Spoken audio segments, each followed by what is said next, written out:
I am so glad you convinced me that the family car should be the Defender 110. It is so beautiful inside, it's so comfortable, and it just feels indestructible. Yes, it really is. I've been waiting a long time for the new model to come out. The Defender 110, I'm telling you, it's my favorite car of all times. It's my third one. You know, I have stories of going off road. The guy managed the group. He was like, "What are you doing in this beautiful car?" I'm like, "I'm going off road." He's like, "Are you sure? Because you can use one of ours." And then they look like Mad Max cars. I'm like, no, we're going to do this. And he was shocked. Wow. Well, it's great because the Defender has been reimagined for 21st century adventure, and its unparalleled off-road ability as well as its robust interior are invaluable whether you're headed towards uncharted territory or just a weekend of exploration. The Defender 110 tackles challenging surroundings with absolute confidence. The SUV conveys strength outside and in, featuring peerless technology like an intuitive driver display and an award-winning infotainment system. That's my favorite part, to keep you connected no matter where the journey takes you. Adventure is unique to everyone, and so is the Defender. Choose from the two-door Defender 90, the four-door Defender 110, or the larger Defender 130 with the ability to seat up to 8 passengers. You'll find uncompromising performance in all three. So pack up and go even further with the Defender 110. Learn more at LandRoverUSA.com/Defender. These days, we're all investors, trying to be smart with our money despite our worst impulses. But at iShares, we believe that deep down inside of every investor is a better investor. One that's just waiting to be let out. Explore iShares ETFs and insights and let your best investor out. Visit iShares.com for more information. This isn't your average business podcast, and he's not your average host. This is the James Altucher Show on the Stansberry Radio Network.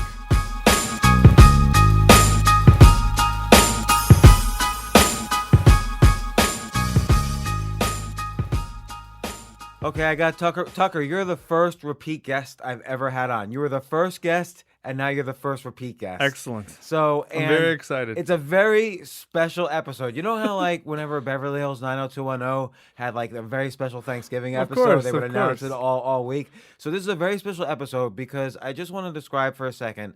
You wrote, "I hope they serve beer in hell, assholes finish first, hilarity ensues, sloppy seconds," everything about essentially your 20s and teens, maybe a little bit. I'm just going to say it, you were doing everything. You were screwing every girl in town, and every girl that would screw me. Yes. Not all of them. Okay, Many said no. Right. You what I like about those books, by the way, which nobody appreciates, and we could talk about this some other time, but you have a lot of imitators, and they all fail. Yeah. And the way they fail is they just want to talk. They just want to brag about what they're doing. They don't ever talk about the bad stuff. Well, you're honest and authentic in those books, and I don't even like using the word authentic, but that is a legitimate writing style, and I think that's really why your books are successful, because you have a kind of a philosophy of life that also comes through, and you acknowledge your weaknesses in these books. But that's not why we're here. No. We're here because For the opposite reason. For the opposite reason. The evil Tucker Max. Like, literally, when my first podcast with you came out, somebody even commented that, "Oh, I get it now," and like they banned me forever. So people don't like you. Right. But here, Some people. Some You people- can't sell millions of books and be hated. Right. Right. But the reason we're here is for the opposite reason, is because now, for the first time ever, you're saying a brutal change, and I'm going to say it's brutal. A brutal change has happened in your life.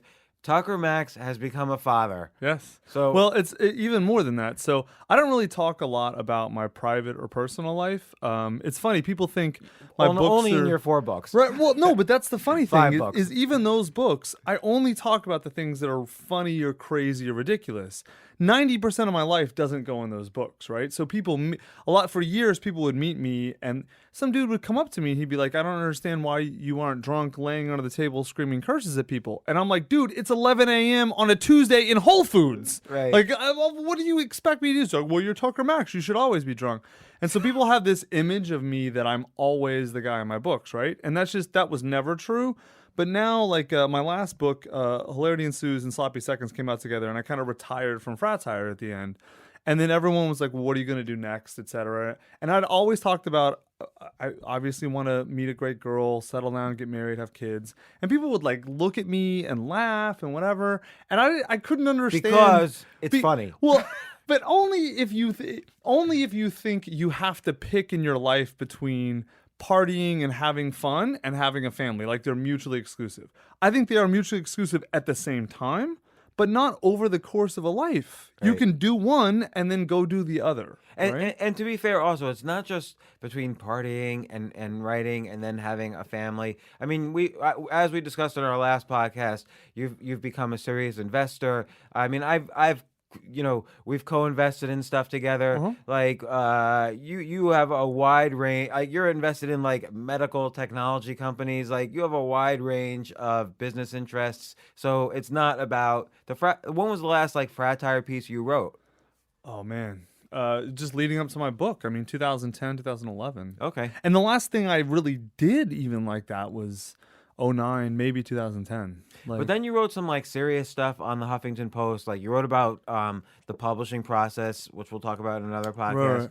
Well, you wrote about what to do with if you're stopped by the police. That was a great article. So what's why not to go to law school? Yeah, why all not these to go to sorts law of school? things. But wait, let's talk about what this podcast is about before we get into it.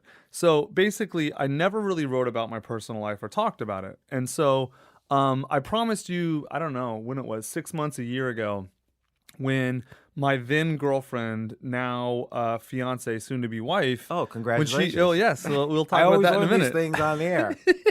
Well, I promised you I would disclose this or sort of talk about my private life publicly first time on your podcast, right? So to let everyone know, I am now engaged to a wonderful woman that I've been, dating, whatever, for years, about 2 years maybe, and we actually have a child together.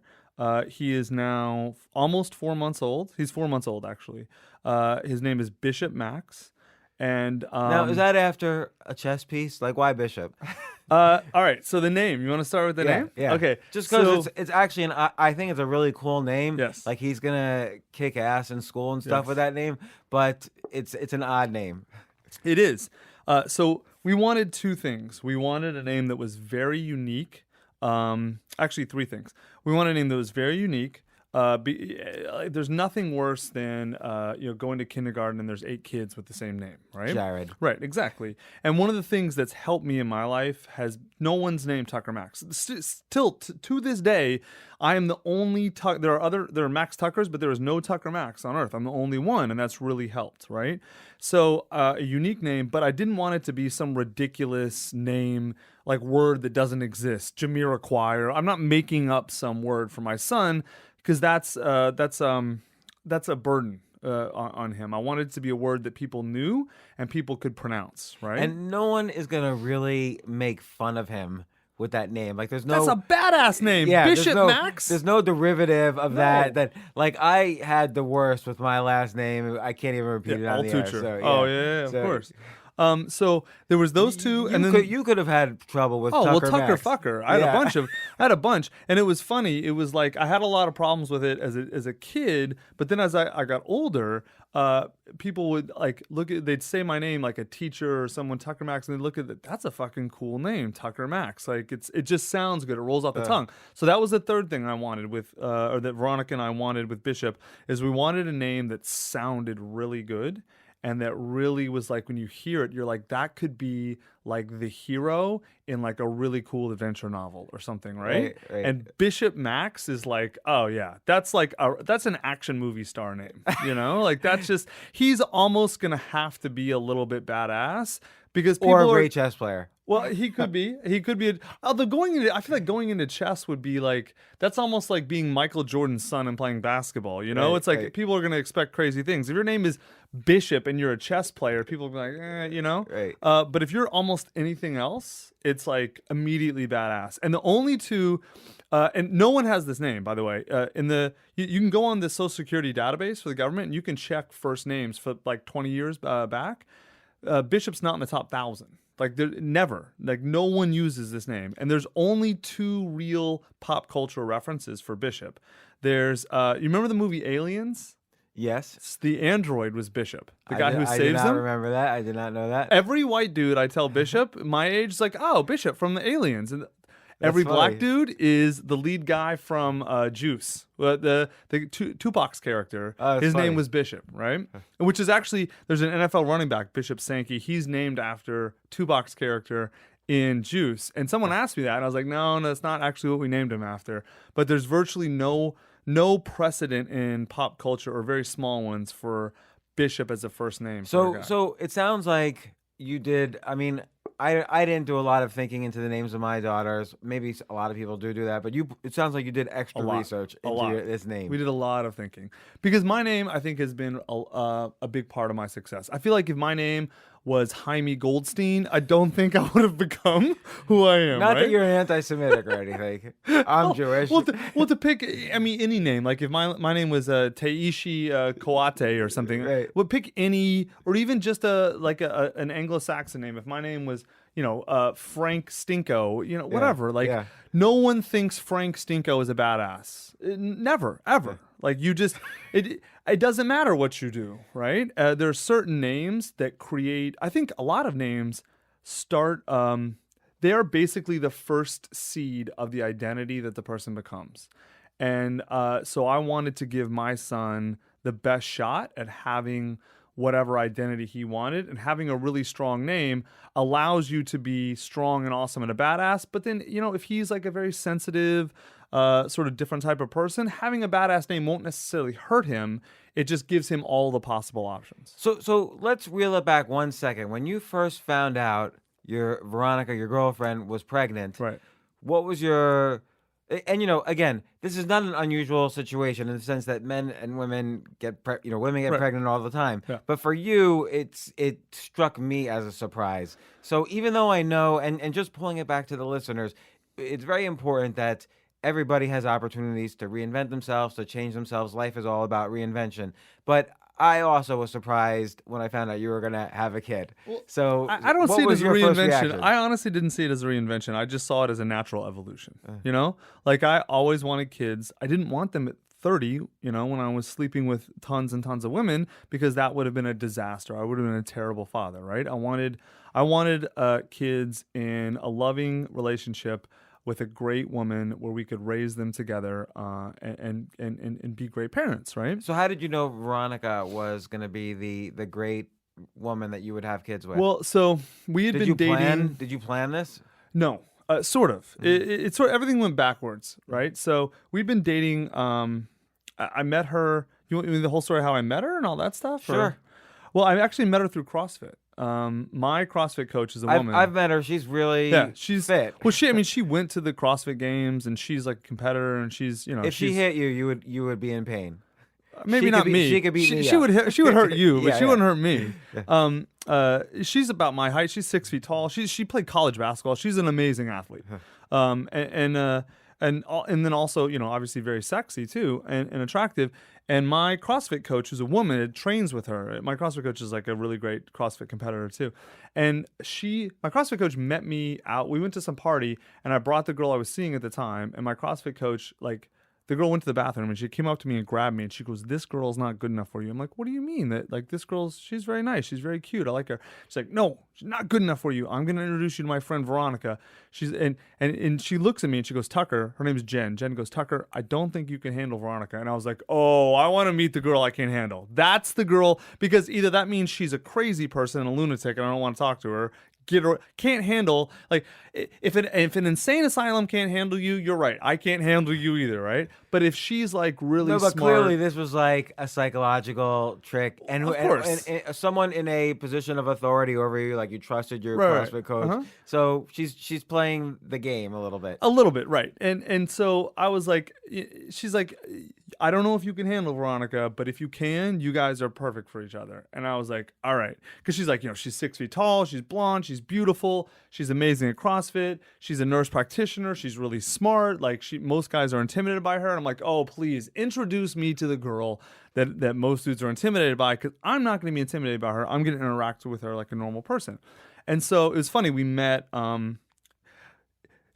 It took Veronica 6 months to agree to go out with me because like Jen was like, oh yeah, like I'm going to introduce you to Tucker Max. He's a famous writer, and Veronica had never heard of me, and so she Googled me and she read like the first sentence on my website, my old website, and she's like, why would I want to meet this guy? He's an asshole. So she kind of like pushed Jen off and didn't. Oh my God, this is like your didn't meet us worst off. fear, that when you meet the right woman, she's going to read back your stuff. Well, sort of. I didn't worry about it. I mean, it's sort of like one of those things. Well, if she thinks, if she doesn't think my stuff is funny or engaging or whatever, which she actually didn't even read any of it, right? She just went by. She was a little too literal and went by the first sentence, like, my name is Tucker Max and I'm an asshole. And she's like, Jen, why would you set me up with this guy? And Jen's like, no. Like, you have to meet him. Trust me. And it took about 6 months before she finally got Jen and her boyfriend, Travis, who's my current CrossFit coach.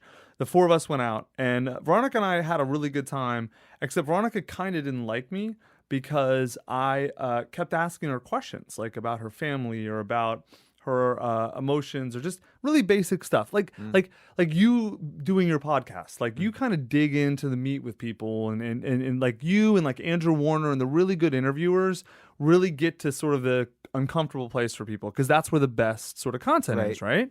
And I did that with her, and she didn't really like it. She kind of got uneasy and didn't like it, and then we didn't talk for like a week.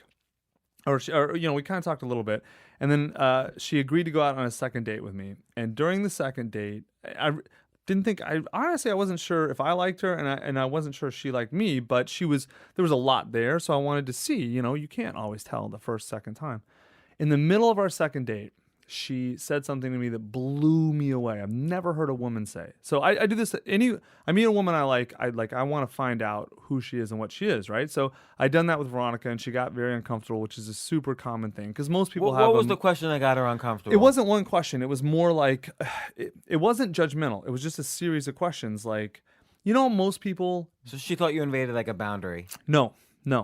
You know how most people have a lot of sort of truths about their lives that they never really examine? And if you just ask them questions, they get to those sort of things about themselves that they don't want to think or see or feel. You put a mirror up to their soul, essentially, right? Okay, but to be fair, on a first date, not everyone wants a mirror put up to their soul. Totally right. But part of my thing is I really am attracted to, especially in a long-term partnership, a strong woman, an emotionally, mentally strong woman.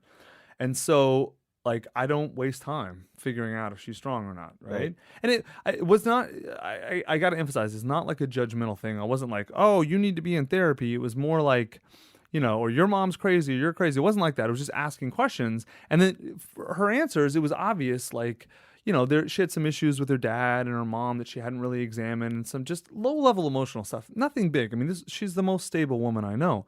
But just a few things. And so during our second date, it was about a week later. And this is just the two of you now? Just the two of us. In the middle of the date, she said, look, she goes, I thought a lot about, she's like, to be honest, I was pretty uncomfortable at the end of our first sort of, not really date, but the first time we met. And I couldn't stop thinking about it all week. And I really, you didn't tell me anything I didn't know, but you really pointed out some things that I kind of knew but didn't want to face.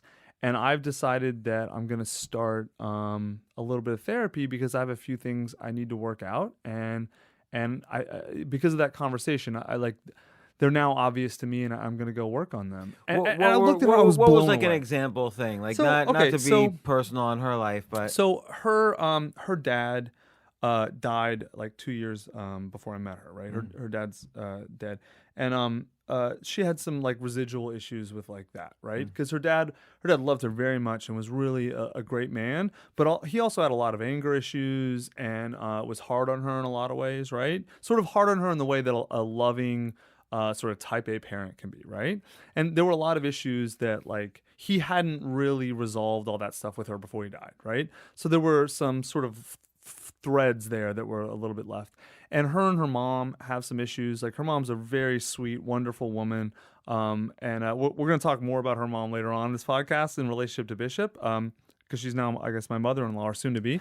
But she's a wonderful woman, but she's a very Southern woman, and I don't want to say passive, but very she just has a very different personality type than Veronica. Veronica's very aggressive and go-getter and do it yourself, and she has her own company, and and her mom's not like that at all. So they've had a lot of conflicts around that about sort of how they interact with each other. And I mean, these are really basic low-level stuff. But just things that we all push unpleasant emotional stuff out of our minds unless we're forced to deal with it, right?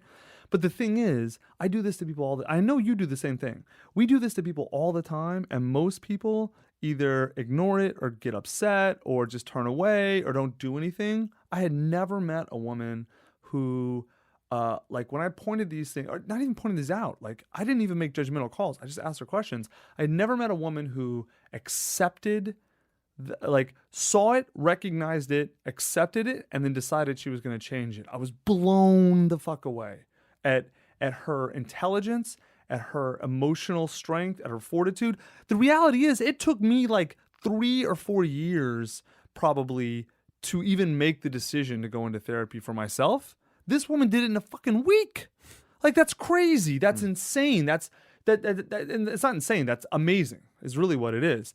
And at that point, I was I knew she had all the sort of resume things that I wanted in a girl, but that's when I knew emotionally and sort of really on a deep interpersonal level we were going to connect, right? And I that was when I was I could be with this woman for a long time, I think. And then from there, it was last year, actually, or a while ago, when I spent the summer in New York. We met a week before I went to New York, right? And she came here with you. Yeah, I right. think I met her then. Right, yeah, that's when you met her. But the funny thing is, so I did something, I think that her moment for me was the next week. So I went to New York, and we went back and forth, and I had basically a 2-day window where I was free. And so I remember I called her up and I said, look, I really want to see you again. And she wanted to see me too. It was definitely mutual. But I was I don't, I'm going to be in New York for a month. I have a 2-day window. I want to come back and go on a date with you. And it was I want to be honest, I don't have any fucking reason to come back to Austin. I'm not going to make up, I have to have a meeting and make an excuse. If I come back, it's going to be because we're going on a date. So I don't want you to flake on it or think this is casual, because this isn't casual for me. And she was like, no, I feel the same way. I would love to see you. So let me ask you a question. You have a reputation. So you're in New York for that first week. Did she have any even residual, later on, trust issues? What were you doing between second date and third date? No, because we weren't dating. I mean, we weren't even at the end of that second date, the one where I was blown away, I drove her, because I'd picked her up. I drove shook her hand home. at the end of the date? No. I totally, listen, I didn't expect her to invite me up, right? Because she's very much I don't want to say, kind of a Southern conservative girl at heart, at least sexually, right? We'll talk about that later. But in terms of how long it takes her to be comfortable enough with a guy to sleep with him, I expected her to be like Claudia told the story was with you. I have a 13-date rule or whatever. Right. I was expecting something like that from her. And then, but not, I didn't expect what happened. I dropped her off at home, and she was I thought the date went amazing. After that, the date I thought was amazing, amazing connection and electricity. And I drop her off, and I I was gonna kiss her, and that was it. She was basically out of the car before it stopped, and she's like, awesome, great time, thank you, and boom, and took off. And I was blown away. I was like, what the fuck just happened? I thought we had this amazing date. It made me question for a second if I knew anything at all about women. Because I was like, what? I mean, I was like, so man. maybe that triggered a little bit of insecurity, because then you go to New York, and the first thing you think to do once you're free is to call her. Maybe there was a little insecurity behind that. Yeah, sort of. Not the first thing. We emailed back and forth a lot over the next sort of week before I made the plans to come back to see her, right? We emailed a lot. We talked on the phone 2 or 3 times, and it was we just basically the conversation we had at dinner, we just continued having over email and phone. And it wasn't insecurity. It was more there are not a lot of times in your life that you meet someone that connects with you on a lot of levels. And when you do meet that person, you should make a sincere effort to see where that goes. I think it's very interesting, because I have 2 children, but not with Claudia. I had a first wife. Claudia is my second wife. Right. I do think so. The reason I'm asking these questions is I do think the very most important decision a man or a woman can make is who they're going to partner with for their yes, life. no doubt. Because if you make the wrong decision, it's years of misery. agony. Misery. And particularly then if you have kids, there's a lot of issues. There's legal, financial, personal issues. So it's a very important decision to see how you kind of built up to that decision. Well, it's funny. Particularly now you're doing a podcast called The Mating Grounds, all about how I'm helping to men and teach women meet. guys, right? Exactly. Sort of this stuff. Well, you know how we met?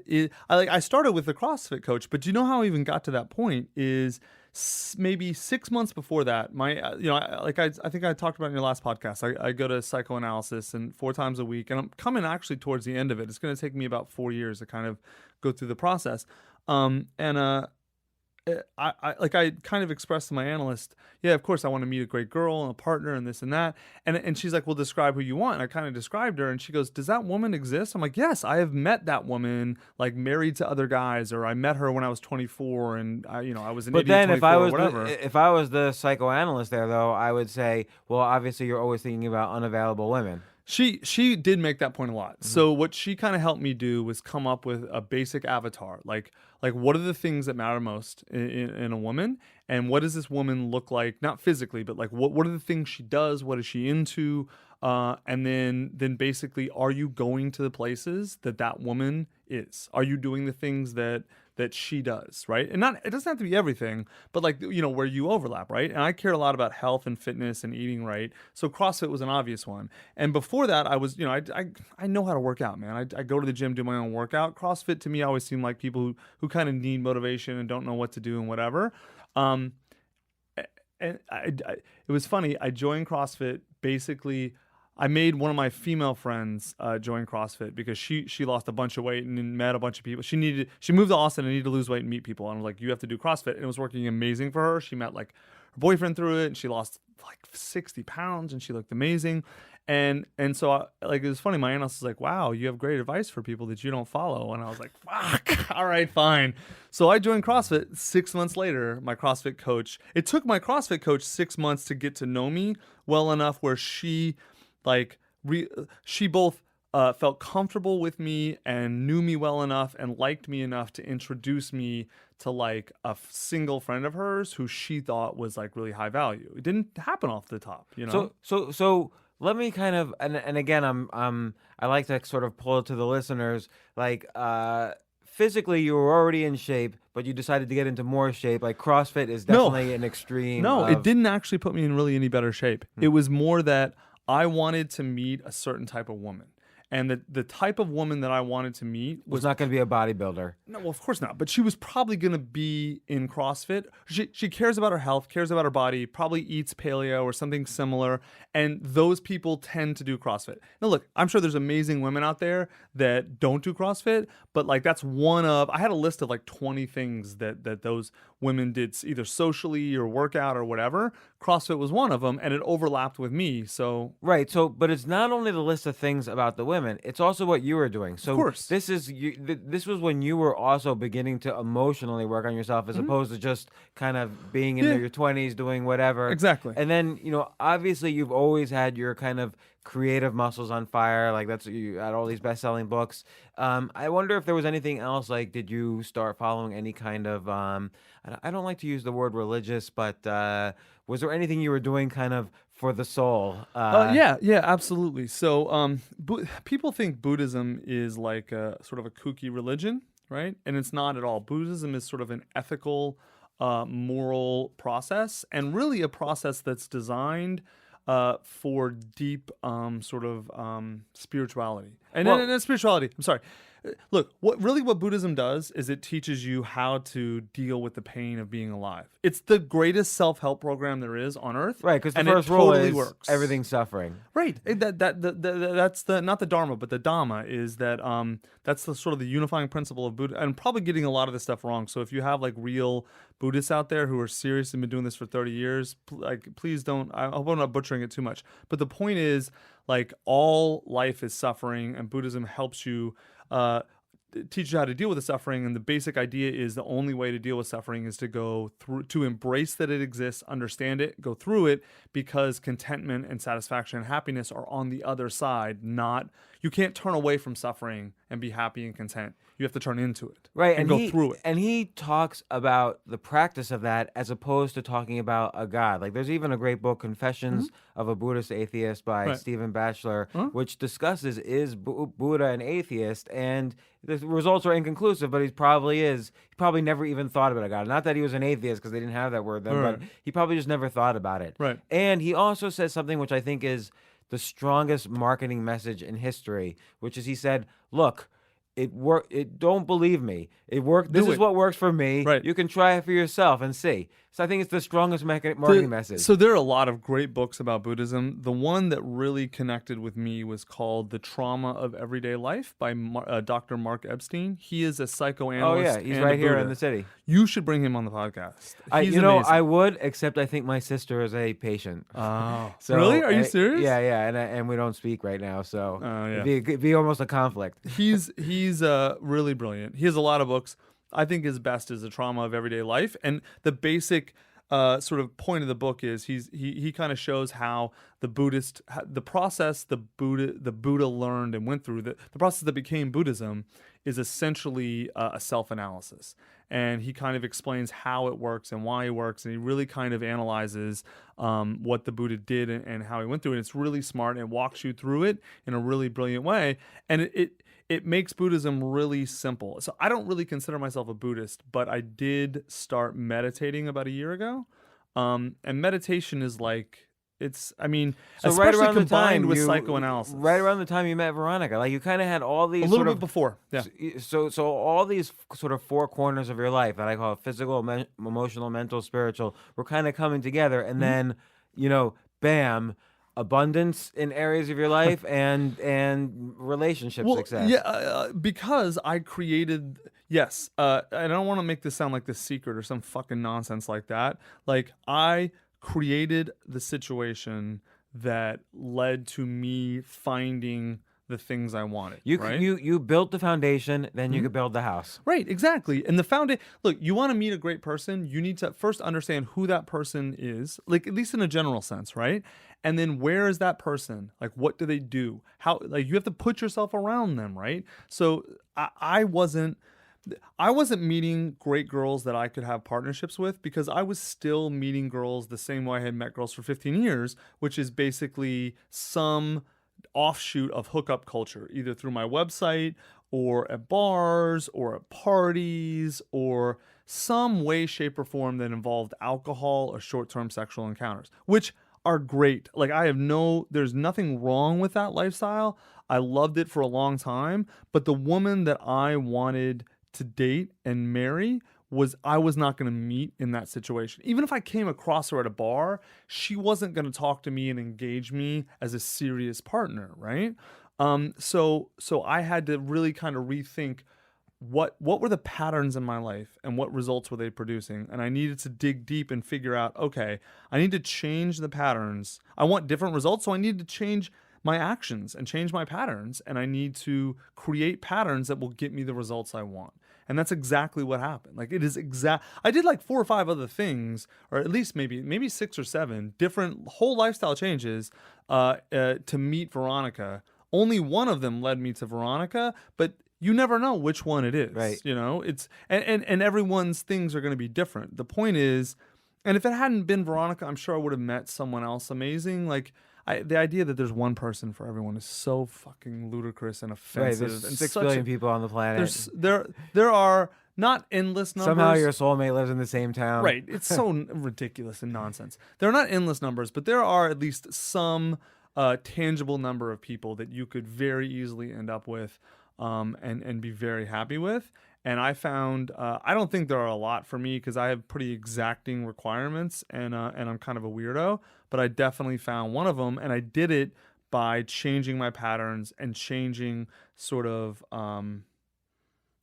my actions with the intent of getting a certain result instead of just doing what I'd always done. So, okay, and now the result includes, of course, fatherhood. Right. So when she first told you, hey, I'm pregnant... So we had been dating A week or 8 two? months. No, Okay. no. That would be a little different. We've been dating about 8 months, and I was about to propose to her. We had already talked about getting engaged or getting married, and it was one of those things where it was like October, November, and I was like, okay, I'll do it sometime in the holidays, right? Because then that way we can batch all our fucking big moments together. I don't have to have 20 fucking things spread out over the year, right? And so I knew I wanted to. And listen, getting engaged does not mean getting married, but I knew I wanted to be serious with this girl and take it like to the next step, which really would have been the first time in my life I'd been engaged, and I wanted to see, like, let's see if it's everything I think it is, then we'll get married and we'll have a family, whatever. And so I went on a trip and I got back, and she remember she picked me up from the airport and she was kind of distressed, and I was like, what's wrong? She's like, oh, we'll talk about it at home, whatever. And like, that's obviously like the wrong thing to say to me. Yeah, you have to pull over the car and stop we at the didn't, we didn't Blimpies quite and pull it talk over, right but now. like, right. It was basically like, as soon as we got home, she's like, I took 6 tests and I'm pregnant. And she was very upset, not because she didn't want to be pregnant, but because she didn't know what I was going to say. Right. And I'll be honest, I was absolutely, I was delighted, actually. I mean, I really was. I know it sounds like it's one of those things that sounds weird, but I think it would have been a very difficult process for me because of, look, I may be in psychoanalysis. You mean if it happened in a planned way? Right. Not having a kid. I may be in psychoanalysis and I may be working on my problems, but it doesn't mean I'm fucking through the process. You're never through the process. That's your life, right? And a kid makes it life part 2. Well, right. Here's the thing. I think if we had like gotten engaged the normal way, married the normal way, kid the normal way, I think it would have spread out over a long period of time. I think it would have been way harder for me. I feel like she was on birth control. By no means were we planning to have a kid. But I feel like, in a weird way, the kid was sort of cutting the Gordian knot for me on a lot of emotional issues, because it was with a woman that I already loved, that I deeply loved, that I was ready to basically marry.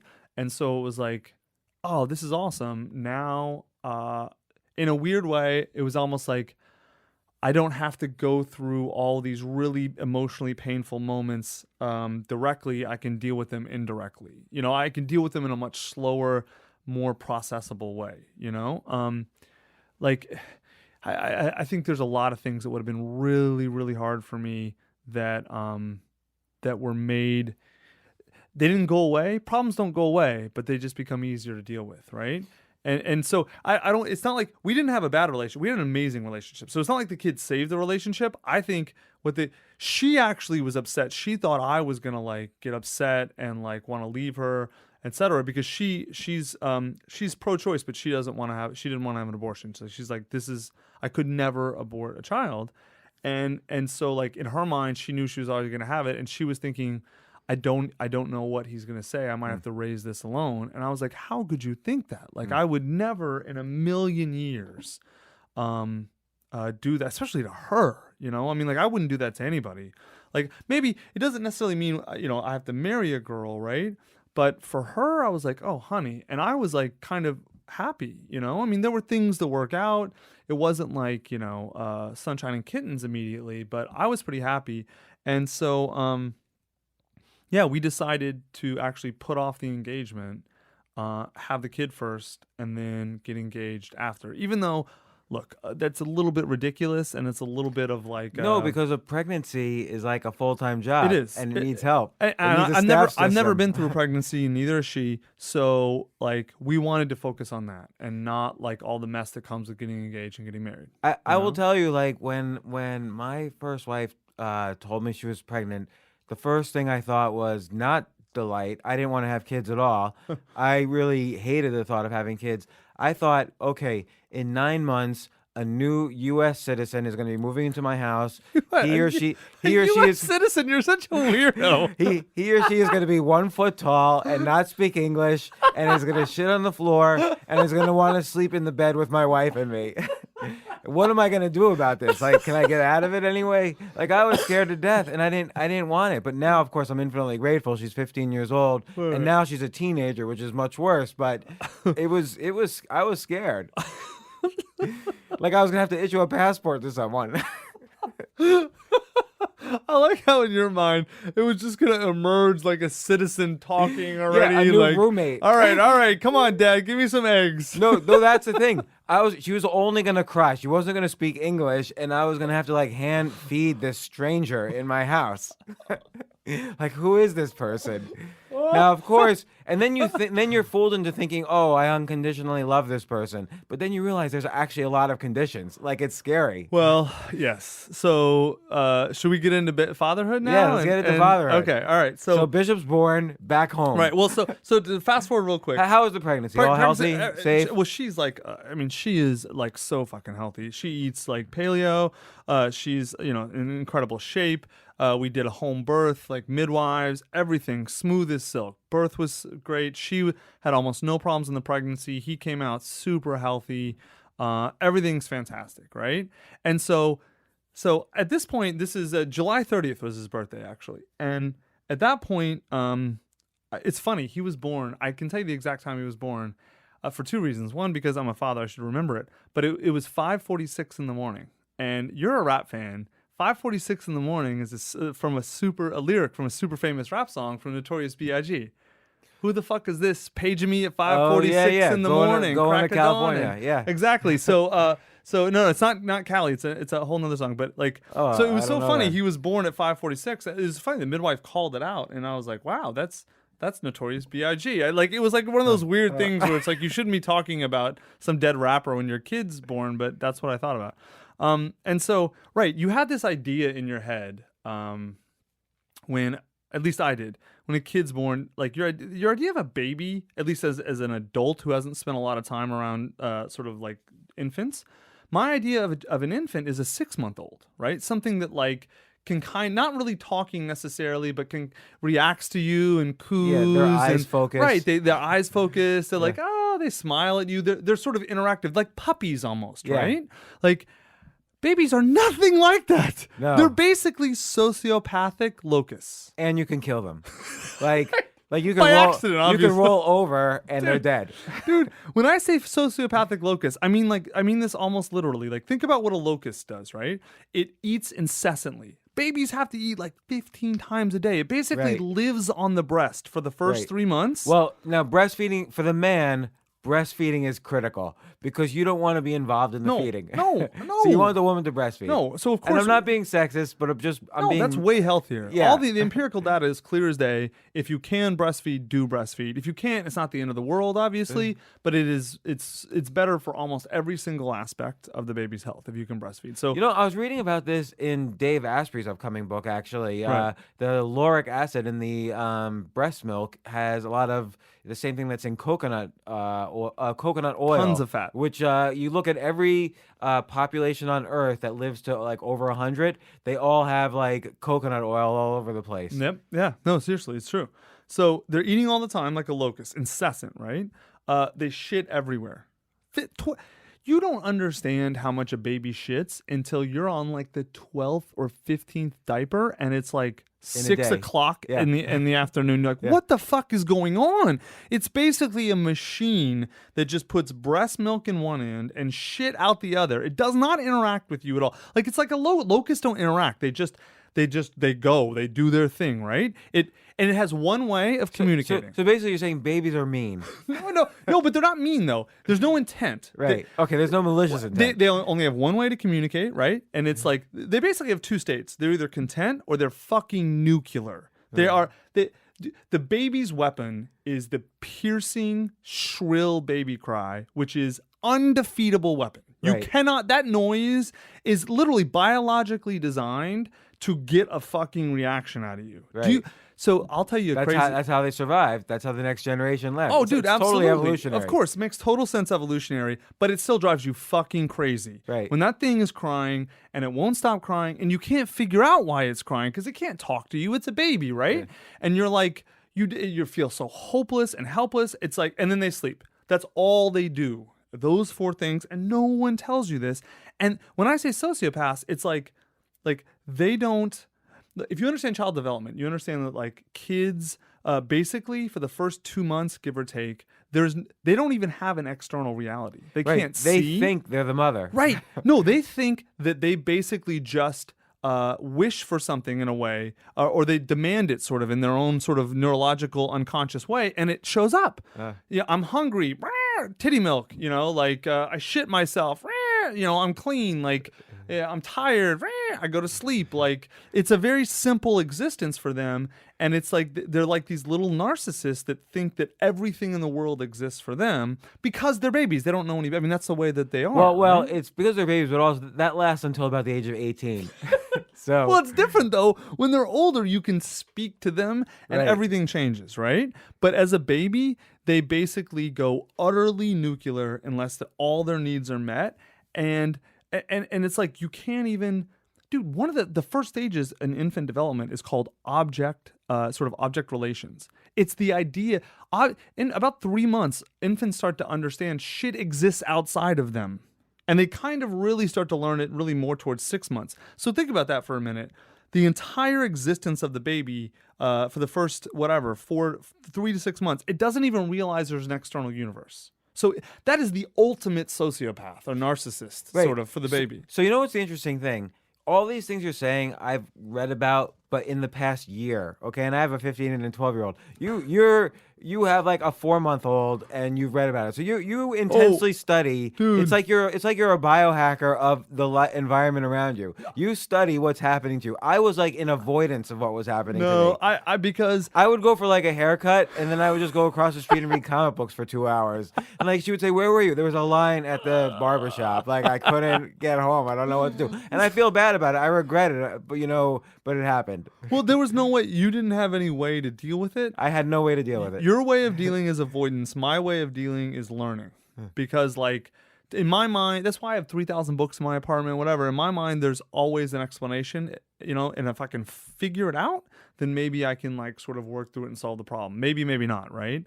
So yeah, I read actually a bunch of child development stuff. D.W. Winnicott's stuff is probably the best. Even though it's like 70 years old, he's still the best. There's a bunch of neurological research since then. All of it has basically confirmed pretty much everything he thought. Here's the irony though of this, right? If you don't, so basically like babies don't give a shit about you. They don't even know you exist. But if you don't, all it understands is its own needs. And if you meet those needs, if you basically give in to the sociopathic little locust for the first 3 to 6 months, then that's how it develops, like emotionally, and that's how it becomes a full human. But if you like don't pay attention to it or don't meet its needs well, it creates all kinds of internal neurological issues that play out then in any number of different ways in adulthood. Like that's what's so crazy to me is you have to be like on call. Oh yeah. It's like a Zen thing. Like you have to be totally focused on the baby. Well, with I mean, nothing distracting. So we kind of raise Bishop. We use very sort of paleo principles of the way we eat, the way we raise the kids. So pretty much at all times he's Eating a steak. No, he's titty milks. Only that's all he cares about is titty milk. But he's attached to somebody. You know, like we kind of like carry him even usually around the house, like the little baby carriers on the chest or whatever, like Moby wraps, or there's all these different ones. I mean, not at all times. He takes a nap during the day. We just put him like in his little carriage, and we put him in the bathroom and turn the fan on because he loves the ambient noise, right? So we're not like crazy people about it, but he'll wake up, start crying. We go pick him up, put him in the little carrier with us. And usually it's Veronica or Veronica's mom, his grandmother, who carry him. Like I don't really spend a lot of time walking around with a baby strapped to me because babies are high maintenance. Like they need a lot of attention, And they want the mother when they're young. And they mostly like actually they don't Bishop, care about you that much. Here's the thing: Bishop doesn't really care who holds him. He just likes being held by someone who's affectionate, and then he also wants titty milk. And so, like, I still don't think he understands the difference between people who can give him titty milk and people who can't. Because he'll paw at my shirt sometimes and try and, like, if I'm carrying him, like, without a shirt on, like, every now and then he'll reach for one of my nipples. And I'm like, dude, that tap is dry, dude. Like, It's not going to work. He doesn't quite get it yet. So let me ask you a question then, because this I don't know the answer of. When do you think you do set the first boundary for a baby? I don't know. We haven't come to that point yet.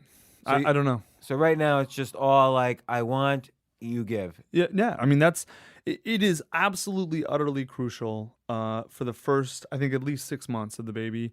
There's no such thing as spoiling a baby that's under 6 months, and probably under a year, I think. I don't want to talk out of turn. I have a 4-month-old, and I barely know what I'm doing now.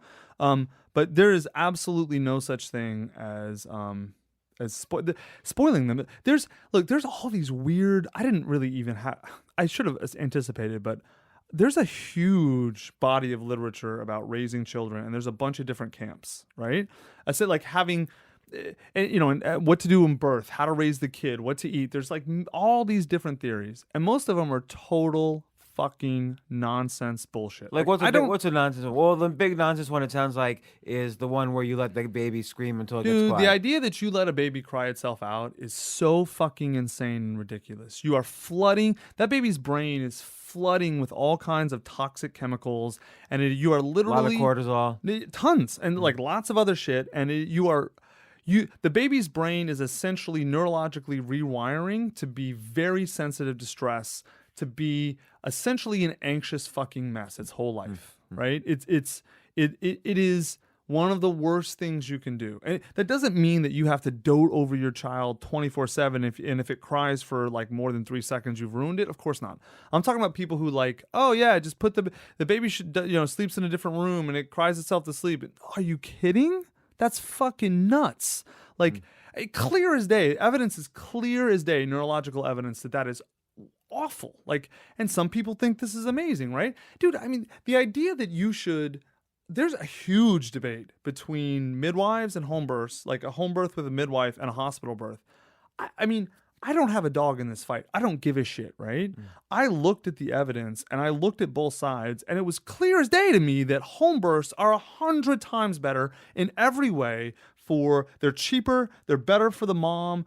Everything about them are better. Well, the mom has more control in the situation, but if there's a problem, yes, she's in trouble. Absolutely. Look, OBGYNs exist for those like 3% of cases where you need surgical intervention or some sort of serious, breaches, things like that. Those things exist, and without OBGYNs in hospitals, those women die. Right. So for those situations, no one argues that OBGYNs are not, and emergency rooms and hospitals are not the best situation, but the vast majority of births should not be in hospitals. Like, it's insane. It's fucking insane, dude. Like, if you look at some of this stuff, and of course, I had never studied this because why would I care, right?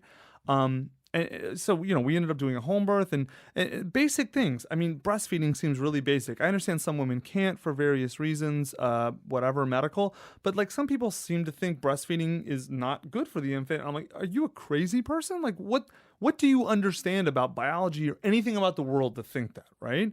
And then like, there's a couple other things that are just fucking nonsense. That just I don't know. It doesn't make any sense to me. If you do those basics right, it actually becomes. It's not too hard to raise a kid. It's tedious and it's a lot of work, but it's simple work. It's doing the same thing over and over. You know what I'm saying? Because it goes from breastfeeding to chauffeuring. So you have to learn how to be a really good chauffeur for your kids when they're older. It's like look, the baby always requires constant attention. There's whatever. It's a lot of work and it's tedious. It's just not hard. It's not hard in the sense that it's not intellectually taxing. It's not hard to do. But if you don't like tedious work, like I don't like tedious work, then raising a baby is really difficult because you're like doing the things you hate, right? Which is actually why I think I'm the only dude on earth who was super happy to move his mother-in-law into his place. No, believe me, I was. Isn't it amazing? I would have given all my money to have the mother-in-law like stay there forever. Dude, so she came for the first week and was amazing, right? She's like, because she's raised kids of her own and she's like this sweet, calm, wonderful, matronly Southern woman. And like everything was great. And then she left and it was like, for like 3 weeks, it was 4 weeks. It was kind of, hell's not the right word, but it was very stressful for Veronica and I. Veronica like has the whole like She wants to be super mom and do everything and keep her business running and raise this kid and, get her body back. And I'm like, you just had a baby. You need to relax, right? But I'm sure it took Veronica like 3 weeks to get 3 months. You should see her now. She looks amazing. She's actually gotten back into shape quicker than I have. It's really ridiculous. But no. So I eventually I almost had to call up her mom and be like, look, her mom's widower sitting in Tennessee doing nothing. I'm like, this is insanity. And I'm like, how much is a 1-bedroom apartment in Austin? $1,500 a month. Okay, I'm paying rent. Grandma, you are moving here. You are going to be at our place from 9 a.m. to like 4 p.m. every day. And she's probably happy with it. Oh, my goodness. She thanks me every day. Like I did a gift. It's not like a bad relationship. I think when Veronica had a kid, it really changed our relationship and they got a lot closer. Because now they're both mothers and now they have a common goal, which is to raise Bishop in the best way possible. And they're both she's an amazing grandmother. Veronica's an amazing mom. And together, I think they do, I know they do an amazing job because like, I don't have to do any of the shit that I hate and that I'm bad at. Like sitting there, I love my son, but like, holding the bottle for an hour, burping him, I mean, the dude throws up like he's like your worst drunk friend ever. Right. Babies throw up all worse the time. Than that, because like honestly, you would never willingly be best friends with like a 4-month-old. And so like this is like your best friend now. Like if you got married, this is your best man. So that would never happen. Like you would never pick a random 4-month-old to be best friends with. Like I'm best friends with my 2 daughters, but like I would never be best friends with a 12-year-old normally. So I know it's like it changes you, right? It does, and there were times, especially that first month, I was feeling very stressed and resentful. And it was like, look, I've made a lot of money in my life. I've been very successful. This is bullshit. Like someone needs to take care of this kid the right way, and someone needs to help Veronica. Veronica's always going to be the mom's always going to be the main one, but someone's got to really help her. It's not going to be me. I have got to do other things that make a lot of money. I run other businesses. I can't be a nursemaid, right? And so there's an easy solution. We were going to hire help, but then I was like, you can't ever hire anyone better than Granny. No one loves the kid more than Granny. Yeah. No one's better than Granny. Granny will, like, all she works for is rent money. It's amazing. Yeah. She's the greatest. And she's really great to have around. Bishop loves her. You get along with her? Oh, of course. Oh, she's fantastic. Yeah. Look, let me explain for all, like, if you're a guy out there, or I guess a girl, and you're not married, you don't have a kid, you want to get married and have a kid, the most important thing you can do is exactly what you said earlier. Meet and marry the right person, and almost everything else takes care of itself with a little bit of work. Right. Yes. Stepmother my mother-in-law is amazing. You know why? Because I married an amazing woman, and amazing women usually have pretty good moms. They usually come from amazing women. Not always, tons of exceptions, but that's usually the case, right? It's sort of like all these guys I know who have kids. They're like, oh, you getting sleep? I'm like, yeah, I sleep normal. I sleep through the night. They're like, how are you doing that? I'm like, well, Veronica gets up to feed the kid, and she doesn't wake me up. And they're like, what? They're like going, like, what do you mean? I'm like, well, what? I don't have any tits, man. How am I, like, what? There's nothing I can do at 3 a.m. when he's crying. And they're like, oh no, sympathy. Like my wife wakes me up every time and she would always blah. And I'm like, well, you married a because that's awful and useless and stupid. Like, why would she do that to you? That's awful. You know? I mean, like, if you could do something, it makes total sense. But like Veronica and I didn't even have this conversation. She's like, I would never wake Tucker up unless I needed him. And she does sometimes. And she wakes me up and it's no problem. But 90% of the time, she handles it because I have nothing to add to a breastfeeding situation. You know? And it's like that. You know why that wasn't a problem? Because I married an amazing woman. An amazing woman who cares about me and who understands that we're partners. And I do certain things and she does other things. And together, with Bishop and Grandmother, we create this amazing whole, and everyone gets what they want. It doesn't mean you have to put the same things in. How long will Grandma stay? Because I think the first year is critical. I think Grandma's probably going to be in Austin for 10 years. All right. Well, look, because, the longer the better. Because here's the thing. So I think Veronica and I are going to have 3 or 4 kids. So spaced at least 2 years apart, maybe 3. Those are good differences. Yeah, 2 to 3 at least. And then also Veronica's brother lives in Austin as well, and he just got married. And his wife, who I guess is my sister-in-law, she, like, oh my goodness, she does not she comes over and all she wants to do is hold Bishop and stare at him. It's like, So she's ready to go. Dude, she's like, it's like I've never seen anyone who wants a kid more than this woman. She is just all about like Bishop, and I can just see in her, which is like she's gonna be an amazing mom.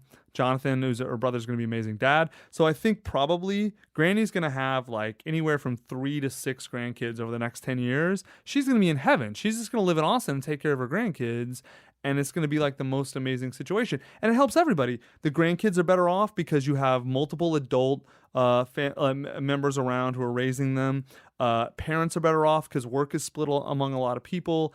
Everyone's better off. This is a great situation, you know? And so like this is, if you can create a situation like this where you have good family and they help you, I don't know of anything better. Dude, you know what? I know that single parents exist, but if I didn't know that, I would sit here and tell you it's impossible to be a single parent. It seems insane to me to do this alone. Yeah, no, it seems like the "it takes a village" really applies. Seriously, to raising kids. No, and it never ends. Like until they're like 23 or 24, it never ends. Like when Bishop is a teenager, we'll have a podcast again and just discuss the teenage years. Like that will be we'll awesome. have to kind of like every stage of like childhood. What's it like now? Because they change, but they don't change. They remain narcissists forever. So at some point, as an adult, they somehow transform and learn how not to be. But some form of what you're saying applies to the age of 5, 10, 15. I think I learned that like at 34, dude. For me, probably 41. Right. So I'm 46 now. Claudia's out there. Did I learn it yet? I don't know if she's left yet. Maybe she left already. She's shaking her head no. Oh, yeah. So see, no. But so Tucker, I want to get to part 2 of our podcast. So congratulations, your father. I can't believe how much like work and study you have done on this. I'm really impressed. I really was in a constant state of avoidance the entire first year of my first kids. You were probably young. It came on you as a shock, I was young, right? and it was total shock. No, and, it was super important for me that it happened when I wanted it to, you know? Now I'm trying to, I don't want to use the words make up for it because you can't really do that. And I was there for her, but I am trying to be extra specially good. But it's hard. There's no correct answer on how to be a good parent. Like there's no one definitive You know what? answer. I actually think there is, sort of. Okay, tell me. So let me here's what I think, and this could be a young parent naivete. I fully recognize that this is possible. Me being an experienced parent now. As you can tell, I'm an expert. Well, you're way more expert than I am. I really think, man, the most important thing is that you unconditionally love and accept your child, or provide an environment of love and acceptance. And everything else, I think, teach them things is awesome. Provide, food, shelter, all that stuff is really important. But I think if you unconditionally love and accept your child and meet their emotional needs, especially when they're really young, but I think continuing through their teenage years, if you do that, I think you are giving your kids the tools they need the most to succeed at life. Okay, and I agree with you theoretically, and we're going to play 15 years from now, we're going to play back what you just said. Okay. Because I agree with you theoretically, but what happens is they argue, they don't just cry, they argue back with you intellectually, and there's in some ways they're smarter than you because they know exactly what buttons to push on daddy to make him do stuff. And so unconditional love is one thing, but then you suddenly, you're like, they program you like a robot. Dude, so you don't know what unconditional love is at some point. But unconditional love doesn't mean giving them everything on earth. I know, but then it's hard to figure out. Too much indulgence is a form of abuse. Yes. I mean, setting correct boundaries or setting some reasonable boundaries, enforcing those is part of love. I agree with that, but there's no map is the problem. No. So you don't know where the boundaries are, and they change every day. That's the problem. That's true, yes. So we'll see. I can't wait till he starts talking. Like, That's the funnest part. Right. Ages 5 through 12, I'm going to even say 7 through 12 are like magic years. Right. Then 12 and a half, they suddenly realize. They get awkward, yeah. Yeah, it's not just that they get awkward. They suddenly realize it's like, it's the mammalian brain, right? They suddenly realize if the lions attack, it's not my old dad who's going to save me. It's my peer group who's going to save me. So things change in their brain on purpose. Not like it used to be people thought that the teenage brains change awkwardly, but it's actually very planned by evolution. That's how they survive. Is by trashing the parents. Well, right. That's how you form your own group. Yeah. You know? Yeah. For that period, it's very important. So anyway, congratulations on fatherhood. Thank you. Thank you also for announcing it on this podcast. Of it was course. a great conversation about it, and we'll have many more. But we're going to do another episode 2 about your new venture that I want to talk about because I'm excited about it as well. So we're going to begin episode 2 in 1 second. Can we pee and stuff? Yeah. For more from James, check out the James Altucher Show on the Stansberry Radio Network at stansberryradio.com and get yourself on the free insiders list today.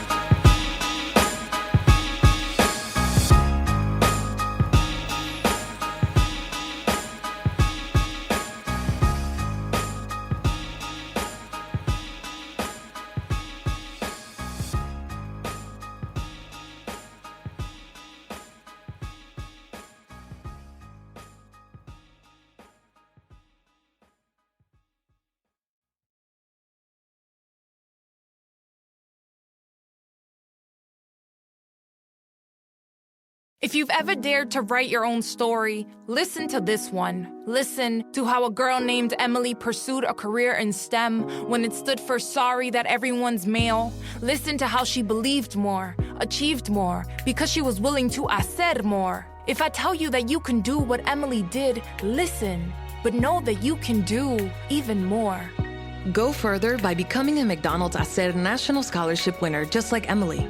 Apply at mcdonalds.com/hacer.